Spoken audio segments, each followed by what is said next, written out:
Tapi subhanallah, sahabat Nabi ni dia ada ucapan khas dia.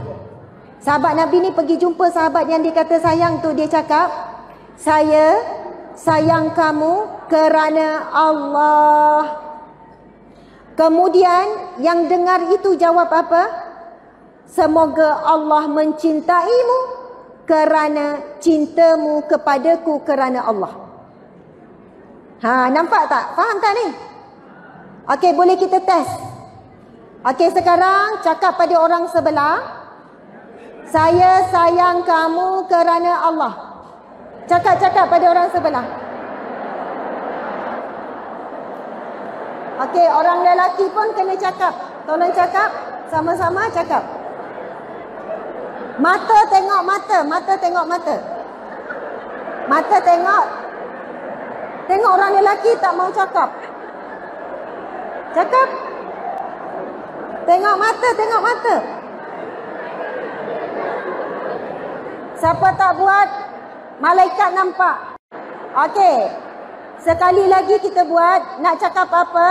Saya sayang kamu kerana Allah. Okey, lagi sekali tengok mata. Lagi sekali.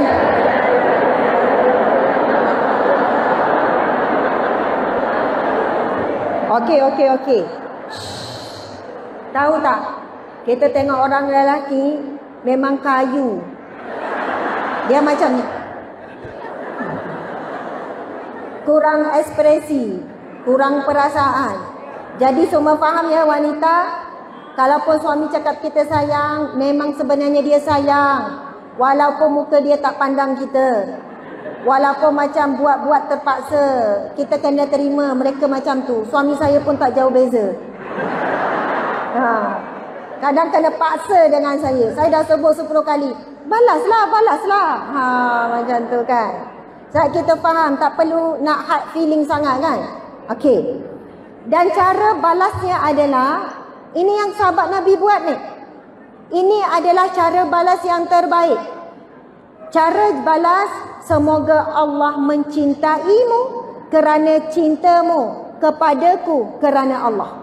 Maksudnya ucapan ini boleh membawakan rasa cinta Allah kepada kita. Dan sebelum kita nak pergi ucapan yang kedua ni, saya nak bacakan satu hadis Nabi. Nabi SAW bersabda, sesungguhnya 7 golongan yang akan mendapat naungan Allah di mahsyar kelak. Kita semua tahu, di mahsyar kelak semua dalam keadaan ketakutan. Neraka di hadapan, syurga di sebaliknya. Perlu melalui titian sirat yang jika tergelincir ataupun digelincirkan jatuh ke jurang api neraka. Saat itu, jika seorang ibu dan ayah sekalipun meminta dengan anak, wahai anakku, berilah pahala istighfarmu kepadaku.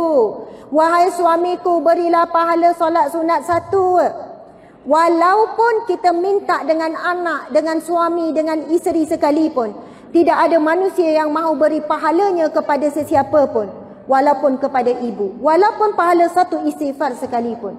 Kerana semuanya ketakutan.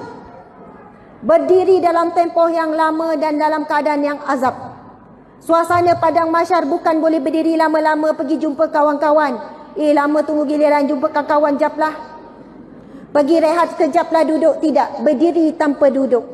Ada yang berdiri dengan kadar 2 rakaat solat, lalu dijemput masuk ke dalam syurga. Masuk syurga tanpa dihisap.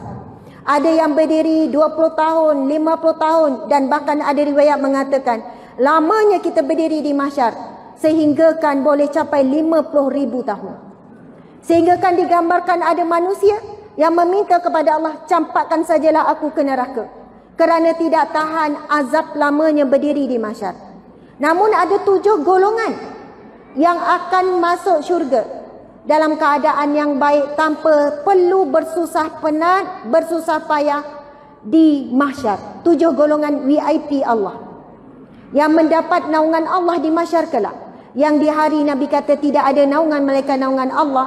Yang pertama, Al-Imamul Adil, pemimpin yang adil. Kita tahu almarhum Tun Abdul Rahman antara tokoh pemimpin yang beriman, yang hasil daripada pengorbanan dan perjuangannya, Masya Allah, Islam di bumi Sarawak ini semakin lama semakin kukuh, semakin tersebar. Kemudian ada lagi para pemimpin-pemimpin yang lain yang menyambung perjuangan. Di hadapan kita ni isteri para pemimpin ni. Kita ada pemimpin, ramai semuanya pemimpin ni, Masya Allah. Jika amanah akan diletakkan di bawah naungan Allah. Ada lagi lah golongan sekian-sekian, cuma saya nak sebutkan. Salah satu 7 daripada golongan yang disebut di bawah naungan Allah adalah mereka yang saling menyintai, saling mengasihi kerana Allah. Sebab itu jangan main-main. Kita punya kasih sayang dengan suami itu boleh jadi sebab kita berada di bawah naungan Allah. Kita punya kasih sayang dengan kawan-kawan, dengan mak, dengan ayah, dengan jiran, sama lelaki ataupun sama perempuan. Kasih sayang kalau benar kerana Allah, kita akan dipanggil dalam kalangan VIP Allah di mahsyar. 7 golongan yang akan diberi keistimewaan tertentu di padang mahsyar. Dia telah diberi pakaian, telah diberi minum, dia tidak dahaga seperti orang lain dan sebagainya, tidak di bawah terik matahari umpama sejengkal. Allahu Akbar. Mereka yang benar-benar berkasih sayang kerana Allah. Sebab itulah nak bina kasih sayang dalam rumah tangga, ujiannya banyak. Musuh paling utama syaitan. Syaitan tak suka tengok kita suami isteri baik-baik. Tak suka tengok kita dengan anak baik.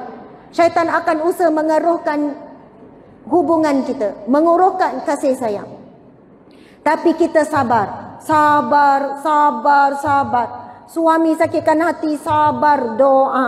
Isteri nyakitkan hati, suaranya tinggi, suka menjawab, suka bebel, sabar.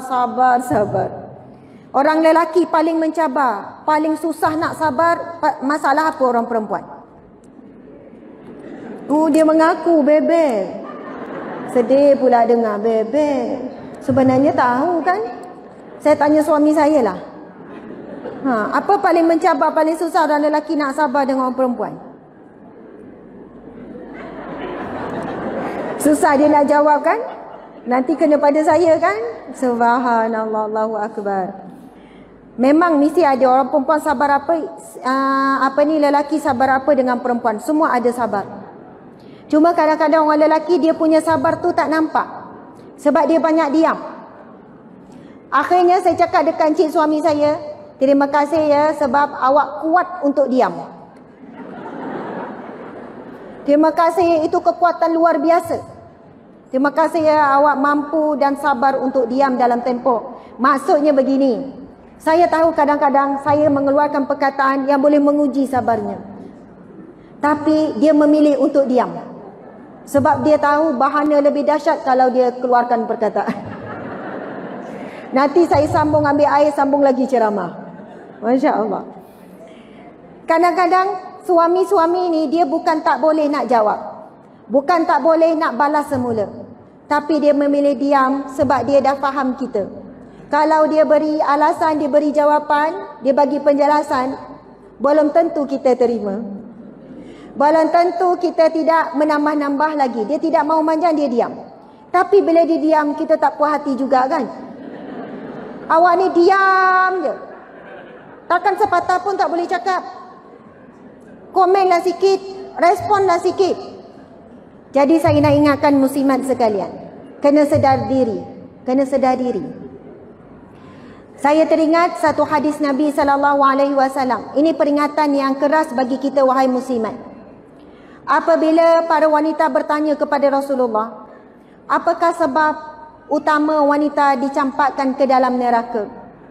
Lalu Nabi sebut, Nabi bukan sebut berkaitan dengan kita, ya, aurat juga boleh jadi sebab. Tetapi yang Nabi jawab adalah berkaitan dengan suami.